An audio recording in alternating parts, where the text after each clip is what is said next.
The massive alien ship appeared in Earth's sky like a dark metal mountain. It blocked out the sun over 3 major cities as it hovered there, silent and threatening. The ship was so large that pilots flying around it looked like insects next to a building. Every person on Earth could see it if they looked up, and most of them did. Inside the ship, Ambassador Crixfell prepared for his speech.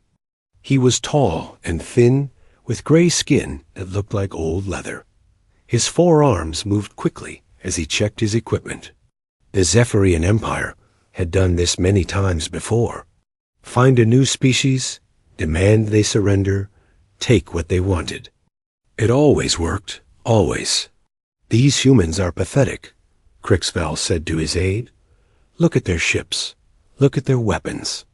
We could destroy their entire fleet with one of our destroyers. The aide nodded. The intelligence reports say they only have 30 ships total. We have over 3,000. 30 ships, Crixfell laughed.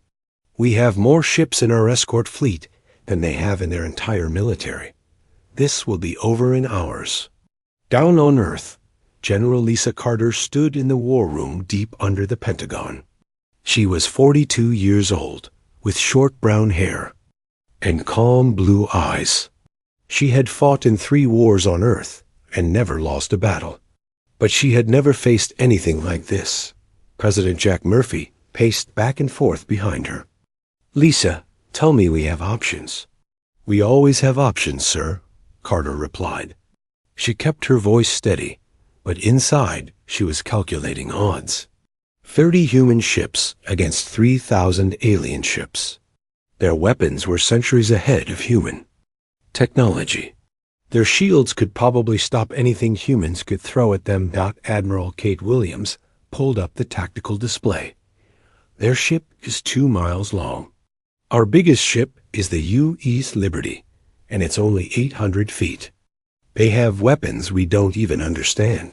Size isn't everything, Carter said quietly. The communication screen flickered to life. Crixfell's face appeared, looking down at them with obvious disgust.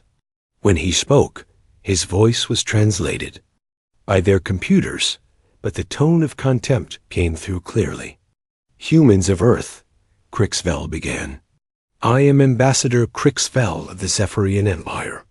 We have watched your species for some time. You are primitive. You are weak.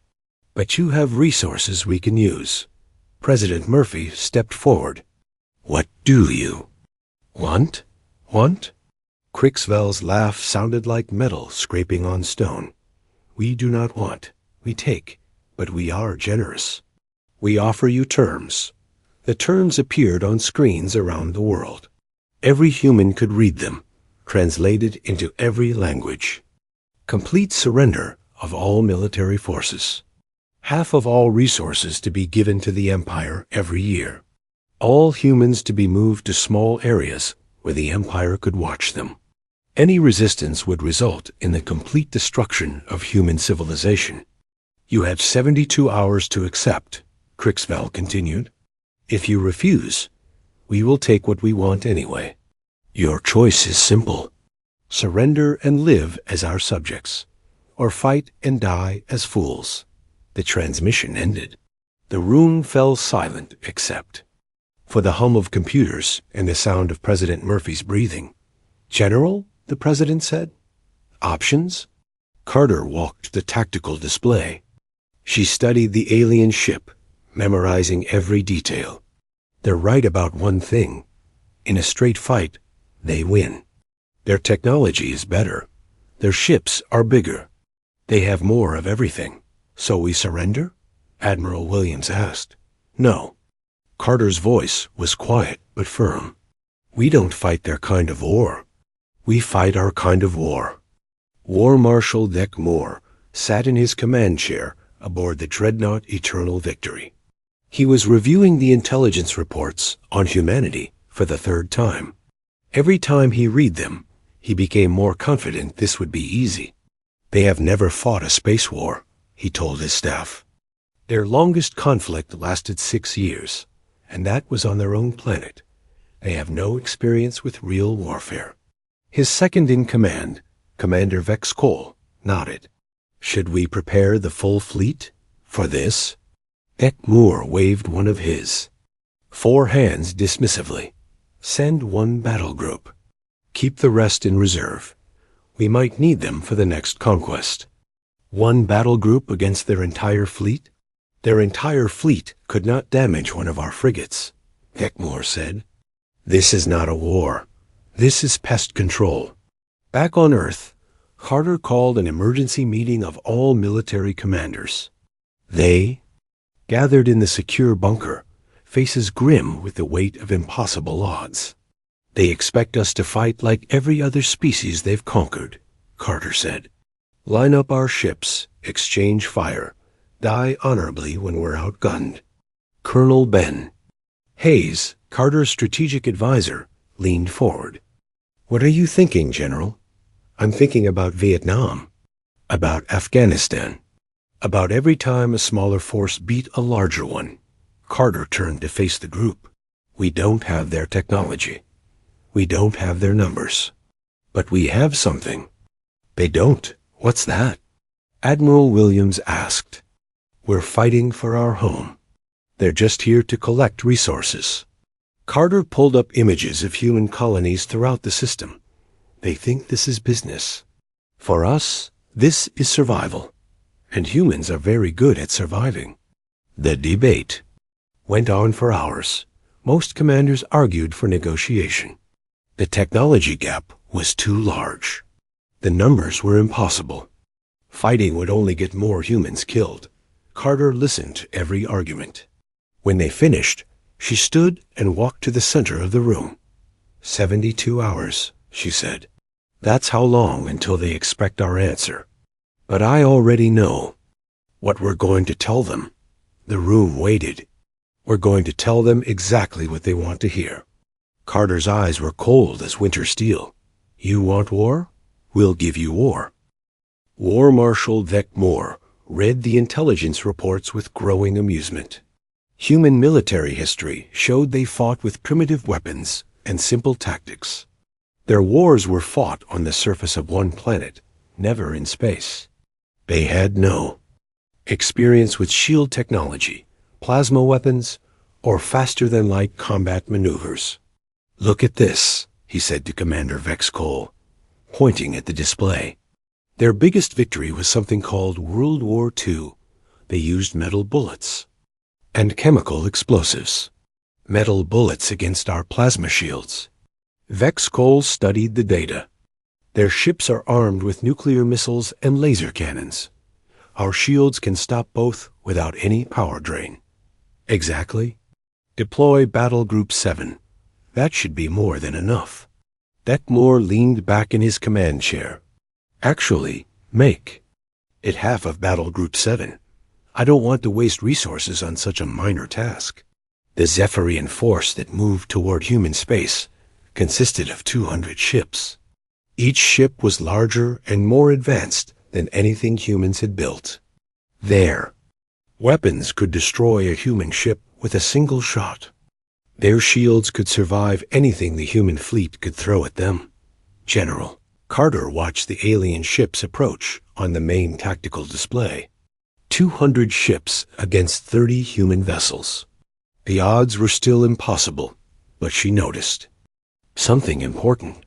They're only sending a fraction of their fleet, she told Colonel Hayes. That's good news, right? Hayes asked. It means they're not taking us seriously. That gives us an advantage. Carter pulled up the deployment patterns. Look how they're flying. Perfect formation, textbook spacing. They're following their manual exactly. Admiral Williams joined them at the display. Our captains are asking for orders. Do we meet them in open space? No. We fight where we choose, not where they expect. Carter turned to her staff. Send orders to all ships. Scatter formation. No ship travels with another. Use the asteroid belt, the gas giant's moons, anywhere with cover. General, that's not how space battles work, Williams protested. Ships fight in formation for mutual support. Ships fight in formation when both sides have similar technology, Carter replied. We're not fighting a space battle.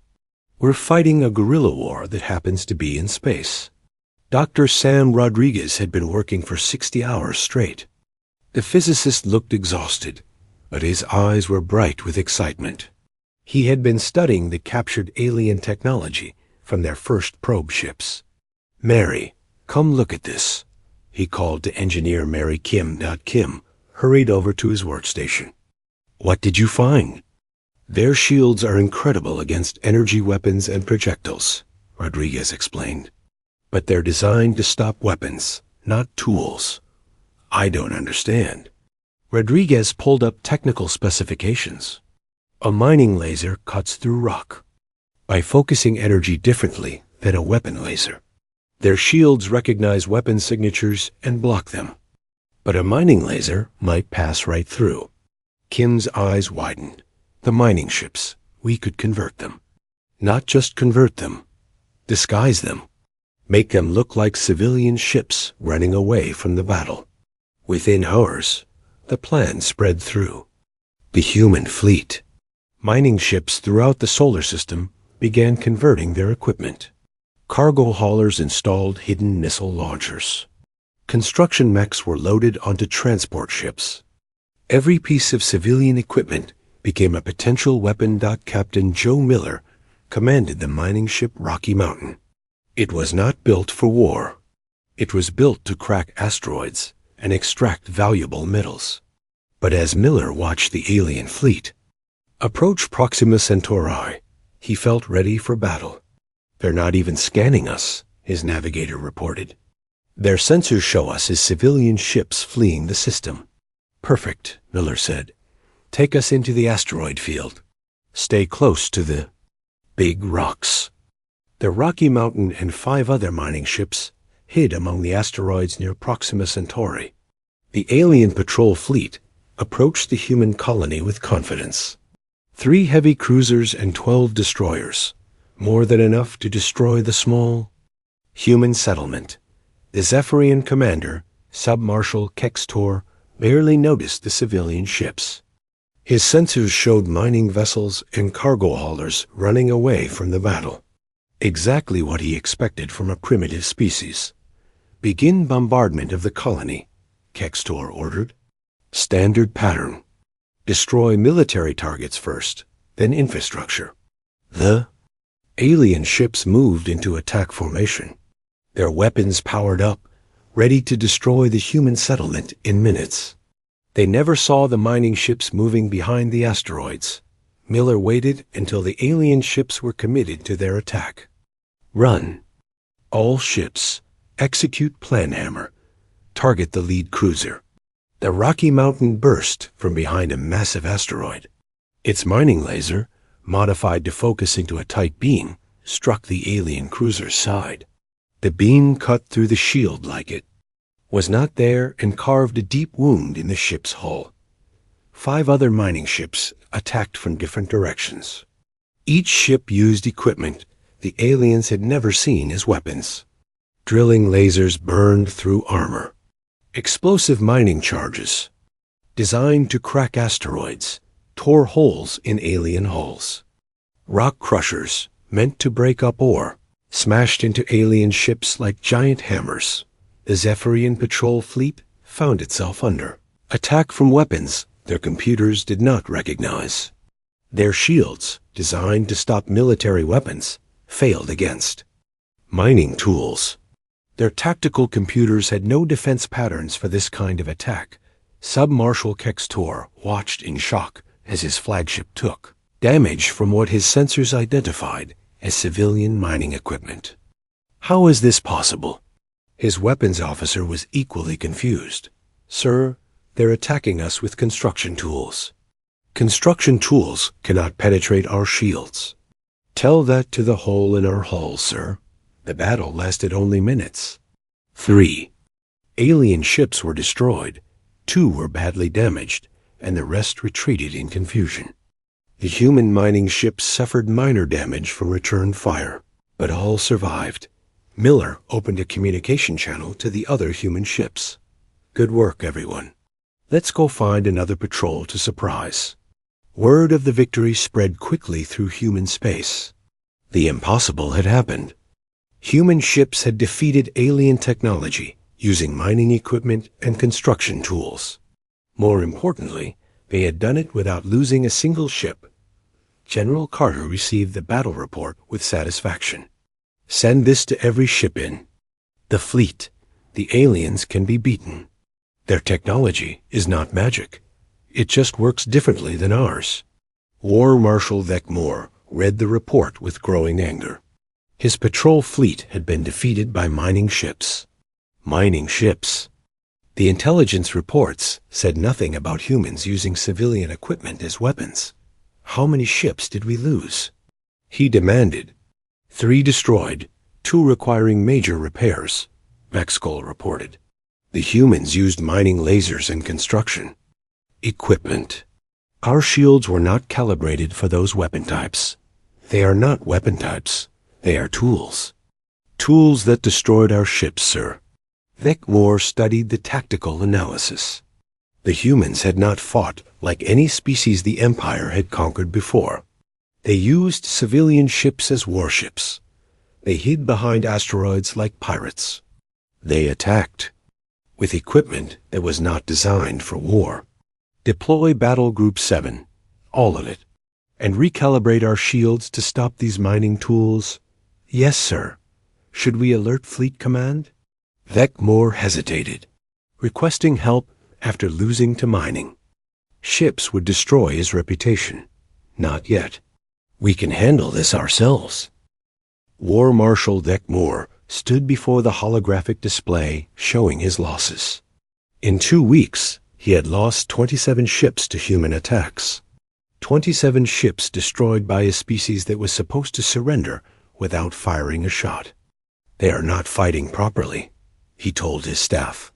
Real military forces meet in open space and exchange fire until one side wins. These humans hide behind rocks and attack with construction equipment. Commander Vexcol pulled up the latest. Intelligence reports. Sir, they have converted their entire civilian fleet into warships. Cargo haulers carry hidden missiles. Transport ships launch fighter craft. Even their medical ships are armed. Impossible. Civilian ships cannot be effective. Warships. Tell that to the crew of the Blade of Victory. They were destroyed by a human garbage ship that rammed them with a cargo container full of explosives. Vec anger grew. The Zephyrian Empire had conquered 47 worlds. Every species had surrendered or been defeated in proper battles. But these humans refused to follow the rules of civilized warfare. Deploy Battle Group 7 in full strength, and send Battle Group 12 as backup. We end this now. The human colony on Mars had been preparing for war since the first alien ship appeared in Earth's sky. The massive orbital shipyards around the red planet had been converted from civilian construction to military production. But they were still building cargo ships and mining equipment, not warships. Commander Rick Davis stood on the control deck of Shipyard 3, watching alien ships approach through the asteroid belt. His facility was supposed to evacuate when the enemy arrived. Instead, every worker had volunteered to stay and fight. How many ships are they bringing? Asked Chief Engineer Tom Brooks. Sensors show 67 vessels, Davis replied. 3 heavy cruisers, 20 destroyers, the rest are support ships. And we have what to fight them with? Davis smiled grimly. 12 construction mechs, 47 workers, and the biggest pile of industrial equipment in the solar system. The construction mechs were 20-foot-tall machines designed to build spaceships. They had cutting torches that could slice through steel, lifting arms that could move 10-ton sections of hull plating, and magnetic clamps that could hold on to anything metal. They were not weapons, but in the hands of desperate humans, they became something the aliens had never faced. The Zephyrian fleet approached Mars with confidence. Sub-Marshal Nex Vior had studied the human tactics and was ready for their tricks. His ships spread out in a wide formation. His shields were calibrated to stop mining lasers. His weapons were charged and ready. Begin bombardment of the shipyards. NexVOR ordered, destroy everything. The first wave of plasma fire struck the outer structures of the shipyard. Metal beings melted and atmosphere vented into space. But instead of evacuating, the human workers began their counterattack. Construction mechs, guided by experienced operators, leaped from the shipyard structures onto the approaching alien ships. The mechs used their magnetic clamps to attach to the enemy hulls, then began cutting through the armor with their industrial torches. "Sir, we have humans on our hull," reported the weapons officer of the destroyer Swift Death. "Humans cannot survive in space without proper suits," NexVOR replied. "These humans are wearing construction suits and riding industrial mechs. They are cutting holes in our armor." NexVOR watched in disbelief as 12 construction mechs crawled across his ships like giant metal insects. Their cutting torches, designed to shape starship hulls, sliced through alien armor like paper. The mechs were too small for the ship's main weapons to target, and too well armored for small arms to damage. Inside the shipyard, Tom Brooks coordinated the worker crews. Team Alpha, launch the cargo containers. Team Beta, prepare the mining charges. Team Gamma, get those welding torches ready. The workers had turned the shipyard itself into a weapon. Cargo containers filled with scrap metal and explosives were launched at the alien ships using construction cranes. Mining charges, designed to break up asteroids, were fired from improvised launchers. Even welding torches became weapons when workers in spacesuits jetted toward enemy ships. The battle became a three-dimensional nightmare for the Zephyrian fleet. They were being attacked from every direction by equipment they had never seen used as weapons. Construction mechs tore holes in their hulls. Cargo containers exploded against their shields. Human workers in construction suits swarmed over their ships with cutting tools and explosives. "This is not warfare," NexVOR shouted. "This is madness." His second-in-command was equally confused. "Sir, they are welding our airlocks shut. They are using construction equipment to trap our crew inside the ships. How do we fight construction equipment?" "I don't know, sir. Our tactical computers have no defense protocols for this kind of attack." The battle raged for 6 hours. The Zephyrian fleet had superior weapons and shields, but they could not target enemies that were attached to their own hulls. The humans had inferior technology, but they were fighting in an environment they had built themselves using tools they understood completely. General Carter watched the battle from her command ship hidden in the asteroid belt. The Mars shipyard was being destroyed, but it was taking a terrible toll on the alien fleet. More importantly, the humans were learning how to fight in space using their own methods. "Send the reserve fleet to assist Mars," she ordered Colonel Hayes, "and transmit this battle data to all human forces. Every shipyard, every mining station, every construction facility needs to see how this is done." The message spread through human space within hours. Every facility that built ships or processed raw materials began preparing for war. They converted their construction equipment into weapons, their cargo ships into fighters, their workers into soldiers. The Zephyrian Empire had expected to fight a conventional war against a conventional enemy. Instead, they found themselves fighting an entire industrial civilization that had weaponized everything it owned. Every human facility became a fortress. Every piece of equipment became a weapon. Every worker became a soldier. Vec Moore received the battle reports with growing frustration. The humans had destroyed 8 of his ships at Mars, but they had lost their major shipyard. By any military calculation, the Zephyrians had won. But the humans acted like they had achieved victory. They are celebrating the destruction of their own facility. he told Vex Cole. What kind of species celebrates losing their most important industrial center? Perhaps they know something we don't, Vex Cole suggested. What could they possibly know? We have better ships, better weapons, better everything. Maybe that's the problem, sir. We're fighting better. They're fighting different. Vec Moore studied the tactical reports. The humans were not trying to win battles the way civilized species fought wars. They were trying to make every battle cost more than it was worth. They were willing to sacrifice their own facilities to damage his fleet. Send a message to Fleet Command, he finally said. Request additional forces. These humans are not behaving like a normal enemy. How many additional ships, sir? Vec Moore looked at his losses. 27 ships in 2 weeks. 8 more ships at Mars. His force was being reduced by an enemy. That was supposed to surrender without fighting. All of them, he said quietly. Request all available ships. I think we are going to need them. Fleet Admiral Zextor had never lost a war. In 40 years of service to the Zephyrian Empire, he had conquered 12 worlds and defeated 23 different species.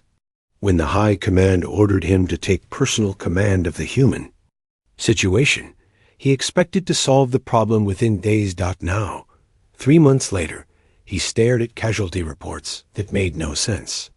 The humans had destroyed over 200 Zephyrian ships using converted mining equipment, construction tools, and garbage haulers.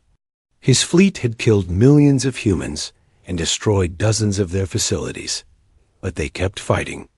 Admiral, the humans have established base camps throughout the outer system, reported his intelligence officer. We count at least 40. Hidden installations. Hidden where? Zextor demanded. Everywhere, sir. Inside hollowed-out asteroids, abandoned mining stations, even the wreckage of their own destroyed ships. They keep moving their command centers so we cannot target them. Zextor studied the tactical display. Red dots marked confirmed human positions, but there were 3 times as many yellow dots marking suspected locations. The humans had turned the entire solar system into their battlefield. What about their fleet strength? Unknown, sir. They keep converting civilian ships to military use. Our estimates range from 50 to 500 vessels, but we cannot be certain. How can you not know how many ships they have? The intelligence officer looked uncomfortable. Sir, yesterday, a human medical ship attacked one of our destroyers, using surgical lasers and medical waste. The day before, a school transport ship rammed our cruiser, Eternal Flame. We can no longer tell the difference between their military and civilian vessels. General Carter stood in the command center, buried deep inside a converted asteroid. The facility had been a mining station 6 months ago. Now it served as the mobile headquarters for the human resistance. Every 2 weeks, they moved to a new location. Status report, she ordered Colonel Hayes. All sectors report ready, General. The Earth defense grid is operational. Luna Base has finished converting their mass drivers to long-range artillery. The Jupiter mining platforms are armed and waiting. Carter nodded. The humans had spent months preparing for this moment. The aliens were finally bringing their full fleet to Earth, expecting to end the war with overwhelming force. They would find something different waiting for them. What about the special project? Hayes smiled. Dr. Rodriguez and Mary Kim have exceeded expectations. The swarm controllers are ready for deployment. The special project had started when human engineers studied captured alien fighters. The Zephyrian ships were individually superior to anything humans could build, but they were also larger and less maneuverable. Rodriguez and Kim had developed something new, hundreds of tiny automated fighters, controlled by human pilots using neural interfaces.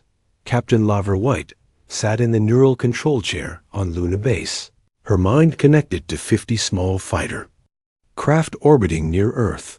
Each fighter was no bigger than a car, armed with mining lasers and explosive charges. Alone, they were harmless. Together, they formed a cloud of death that could surround and destroy much larger ships. "Control, this is Swarm Leader," White reported. "All drones are operational and responding to neural commands." "Confirmed, Swarm Leader. Hold position until the enemy fleet arrives." The Zephyrian armada approached Earth like a steel tide. 5,000 ships, the largest fleet ever assembled by the Empire. Fleet Admiral Zextor commanded from his flagship Sovereign of Stars, a massive dreadnought that could destroy entire planets. "Begin bombardment of Earth," Zextor ordered. "Target all military installations first, and major population centers. Make this quick." The alien fleet opened fire with weapons that could crack continents. Plasma beams and antimatter missiles struck Earth's defenses. But instead of collapsing, the human defense grid fought back with weapons the aliens had never seen. Mass drivers on the moon launched chunks of rock at near light speed. The projectiles had no guidance systems or fancy technology, just raw kinetic energy that struck like the fist of an angry god. Alien shields, designed to stop energy weapons, crumpled under the impact of accelerated asteroids. "Sir, the humans are throwing rocks at us," reported the weapons officer. "Rocks cannot damage our shields," Zextor replied. "These rocks are moving at 12% of light speed, sir. They hit like antimatter warheads." The battle for Earth became the largest space combat in galactic history. Thousands of ships fought in a sphere of destruction that stretched from Mercury to Jupiter. But this was not the conventional fleet engagement Zextor had planned. Human ships attacked in small groups, using hit-and-run tactics that prevented the aliens from concentrating their firepower. Construction mechs jumped between ships during the battle, cutting through hulls and planting explosives. Even damaged human vessels became weapons, ramming into alien ships in suicidal attacks that always seemed to target critical systems. Laura White guided her swarm of fighters into the heart of the alien formation. The tiny craft moved like a school of deadly fish, surrounding the massive enemy ships and attacking from every direction simultaneously. Swarm Leader to Control, beginning attack run on the flagship. 50 small fighters swarmed around the Sovereign of Stars like angry wasps. Their mining lasers cut through armor plating, while explosive charges detonated against shield generators. The massive dreadnought found itself under attack by opponents too, small and numerous for its weapons to target effectively. Zextor watched in amazement as tiny human fighters carved wounds in his flagship. "How many fighters are attacking us?" "Unknown. Sir, our sensors count over 1,000 small craft throughout the battle zone. They appear to be remotely controlled." "Remotely controlled fighters? That is impossible. No species has the technology for effective remote piloting. The humans do, sir." The battle raged for 18 hours. The Zephyrian fleet had every advantage. Except one. They were fighting an enemy that refused to follow the rules of civilized warfare. Human tactics made no sense from a military perspective, but they worked. When alien ships formed defensive formations, humans attacked from below using ships disguised as space debris. When aliens tried to retreat, human vessels that had been playing dead suddenly came to life and struck at damaged enemy ships. Even the asteroids seemed to be fighting for humanity. As concealed weapons platforms opened fire from inside what looked like ordinary space rocks, Fleet Admiral Zextor found himself in command of a fleet that was being destroyed by an enemy he could not understand. His ships were superior in every measurable way, but the humans fought like they had nothing to lose and everything to gain. "Admiral, we are receiving a transmission from the human commander," his communications officer reported. "Put it through." "General." Carter's face appeared on the main screen. She looked tired but determined, like someone who had been fighting a war she could not afford to lose. "Fleet Admiral Zextor," she said calmly. "My name is General Lisa Carter, Commander of Earth's Defense Forces. I have a proposition for you."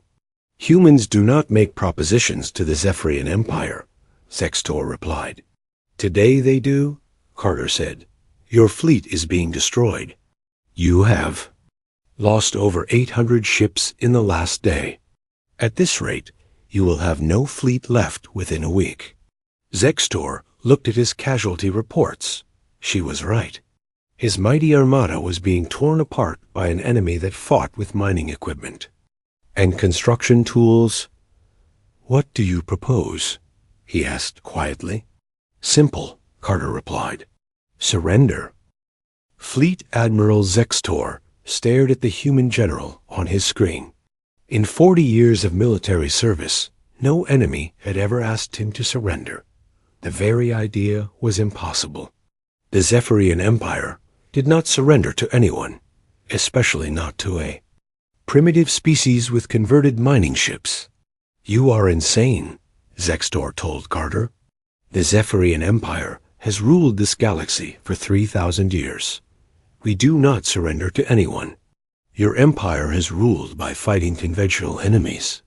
"With conventional tactics," Carter replied. "But we are not conventional. Look at your casualty reports, Admiral. How many ships have you lost today?" Zextor glanced at the tactical display. The numbers were worse than he wanted to admit. 837 ships destroyed, or disabled. His mighty fleet was being torn apart by an enemy that fought with industrial equipment and refused to follow proper military procedure. "Numbers do not matter," he said. "We will call for reinforcements. The Empire has 10,000 ships. And we will destroy those too," Carter said calmly. "One by one, using mining lasers and construction equipment and whatever else we can find. The question is, how many of your people have to die before you realize this war cannot be won?" The transmission ended, leaving Zextor alone with his thoughts. He had never considered the possibility of defeat. The Empire always won. The Empire had superior technology, better training, larger fleets. But the humans had something else. They fought like cornered animals that refused to die. General Carter prepared for the next phase of her plan. The offer of surrender had been genuine, but she knew the alien admiral would refuse. Pride would force him to continue fighting, which meant she needed to show him something that would break that pride completely. "Colonel Hayes, is the boarding team ready?" she asked. "Standing by, General. Sergeant Clark and his Marines are loaded on the captured alien transport. They know the mission." The mission was simple in concept, but nearly impossible in execution. A team of human Marines would board the alien flagship and capture the fleet commander. It had never been attempted before, because no species had ever been desperate enough to try something so dangerous. Tony Clark checked his equipment one final time. The modified construction suit felt bulky, but it would protect him from alien weapons and the vacuum of space. His weapon was a cutting torch taken from a mining ship, not because it was the best weapon available, but because alien shields could not stop it. "Remember," Clark told his team, "we are not trying to destroy their ship. We are trying to capture their admiral. Stay focused on the mission." Lieutenant Helen Gray nodded from her position at the transport controls. "Approaching the flagship now. Their shields are down for repairs. We have maybe 10 minutes before they notice us." The captured alien transport looked exactly like every other Zephyrian vessel. The humans had spent weeks learning to operate it, studying the alien technology until they could pilot it as well as any Zephyrian crew. Now it carried them directly toward the enemy flagship without raising any alarms. "Docking with the target," Gray reported. "Cutting through the hull now." The human Marines burst into the alien ship like a force of nature. They moved through the corridors with the desperate efficiency of people who knew they might not survive. The next hour, alien crew members tried to stop them, but human determination and improvised weapons proved more effective than superior technology. Clark led his team toward the command deck, following the ship plans they had memorized from captured vessels. The aliens fought bravely, but they were not prepared for enemies who used construction tools as weapons and treated every battle like a fight for survival. "Bridge secured," Clark reported over his radio. "We have the Admiral." Fleet Admiral Zextor found himself face to face with a human soldier whose weapon was a modified cutting torch. The human's eyes showed no fear, only grim determination. This was not how wars were supposed to end. "Admiral," Clark said through his translator, "you are coming with us.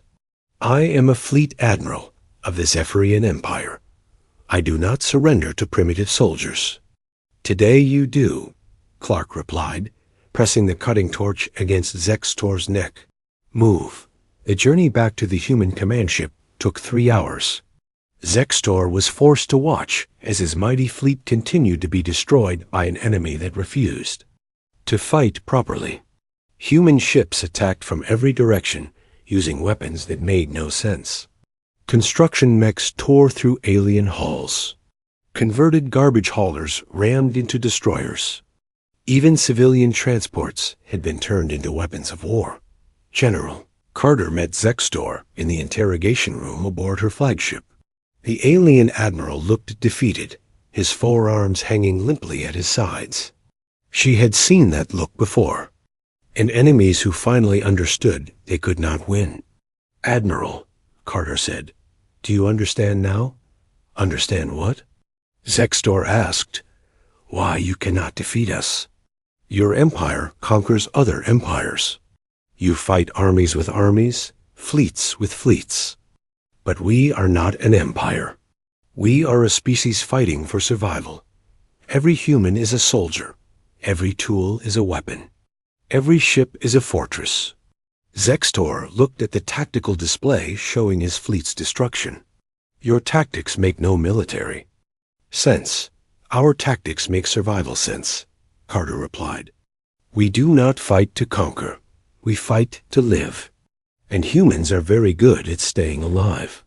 The formal surrender ceremony took place aboard the Zephyrian flagship 3 days later.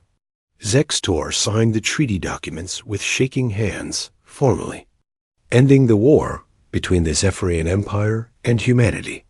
The terms were simple: complete withdrawal of all alien forces from human space and recognition of human sovereignty. President Murphy stood beside General Carter as they watched the alien fleet begin its retreat. "Think they will honor the treaty?" "They will," Carter said confidently. "Word of this defeat will spread throughout their empire. Other species will hear about it too. Everyone will know that humans cannot be conquered by conventional means. What happens next?" Carter smiled as she watched the last alien ship disappear into faster-than-light travel. "Next, we prepare for the next threat. Because there will always be another empire that thinks humans are weak. And we will have to teach them the same lesson we taught the Zephyrians." 6 months later, reports reached Earth of the Valderon hegemony, abandoning their planned invasion of human space. The Crystalline Collective canceled their territorial expansion in the direction of human colonies. The Mechanist Union sent diplomatic messages requesting trade agreements instead of conquest demands. The galaxy had learned a new lesson. Humans might be primitive, but they were also the most dangerous species to fight. Not because of their technology or their numbers, but because they refused to lose. They would turn anything into a weapon, fight anywhere they could find cover, and never surrender no matter how hopeless the situation appeared. General Carter, now promoted to Supreme Commander of Human Space Forces, read the intelligence reports with satisfaction. The laughter had stopped. No empire would ever again assume that humans were easy prey. The war was over, but the real victory was just beginning. Humanity had earned its place in the galaxy, not through conquest, but through the simple refusal to be conquered. And that, Carter knew, was the most human thing of all.